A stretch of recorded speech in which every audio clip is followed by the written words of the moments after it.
Well, 2 minutes of the hour of 3 p.m. in the afternoon. My lovely name is Msinwa Chauvin. I'll be taking you through the stories that have been making headlines throughout the week. This is SLAU TV News Edition. To begin with, the government of Uganda has tabled the Protection of Sovereignty Bill 2026 in Parliament, aimed at regulating foreign influence within the country. Here is a deep breakdown of the bill.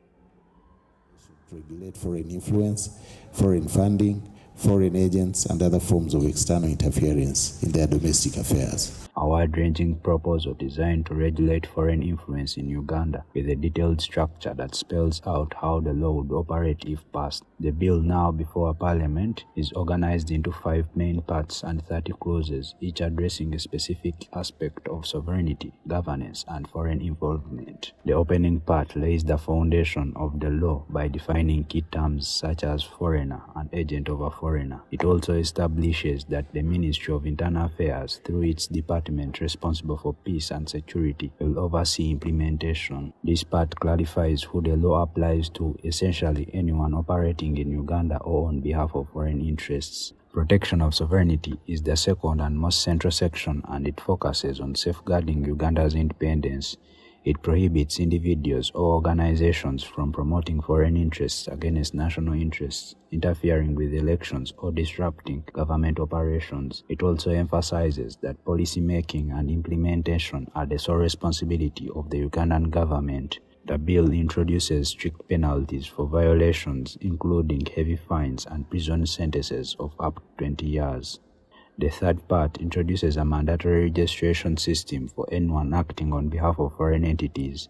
Applicants would be required to submit detailed personal, financial, and operational information to the Minister of Internal Affairs.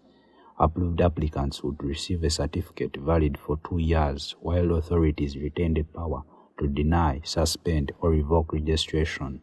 Operating without registration would constitute a criminal offense. The said clauses grant the minister wide discretion to register, deregister, refuse, suspend, or revoke the operational certificates of anyone deemed to be an agent of a foreigner, with no meaningful procedural safeguards to restrain the existence of that power, the exercise of that power. This exposes opposition politicians, NGOs, investigative journalists, researchers, whistleblowers, and other real and perceived opponents of the minister and his appointing authority to political persecution. The fourth part addresses financial flows from foreign sources. It requires individuals and organizations to declare all foreign fundings and limits the amount that can be received without official approval. The bill also mandates regular reporting and allows the government to confiscate funds obtained illegally. In addition, it criminalizes receiving funds intended for activities deemed disruptive to national stability. The final section provides for enforcement and administration. It empowers authorities to inspect premises, require cooperation from government agencies, and gives the minister authority to issue additional regulations to support implementation.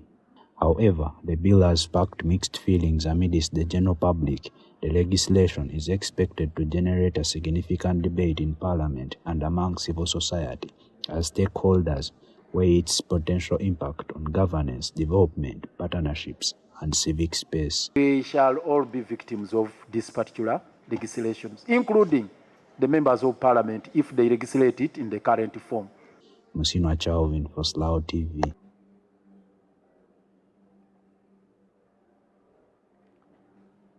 In a letter that circulated all over internet yesterday, the President of Uganda, Yoweri Kaguta Museveni, instructed the NRM MPs to withdraw and redraft the bill. We shall be bringing to you developments on that story in our subsequent bulletins. In other news, HIV/AIDS remains a serious public health concern in Uganda, with recent statistics showing that about 5.5% of adults aged 15 to 49 are still living with the virus. Our reporter Penrop has more on that story. Today, about 5.5% of adults between 15 and 49 years are living with HIV. That's more than 1.4 million Ugandans. Girls and young women aged 15 to 24 are among the most affected, with infection rates higher than their male peers. At the same time, adults aged 25 to 34 continue to record a high number of new infections. The reasons vary: limited access to information, economic challenges, and risky behavior, but the outcome is the same: lives at risk. Using condoms consistently, staying faithful to one partner, and going for regular testing can greatly reduce the risk. Preventive services like PrEP and treatment with antiretroviral drugs are helping people live longer, healthier, and stop the spread of the virus. The Ugandan government, through the Ministry of Health and its partners, continue to expand the access to free HIV testing, counseling, condoms, and treatment.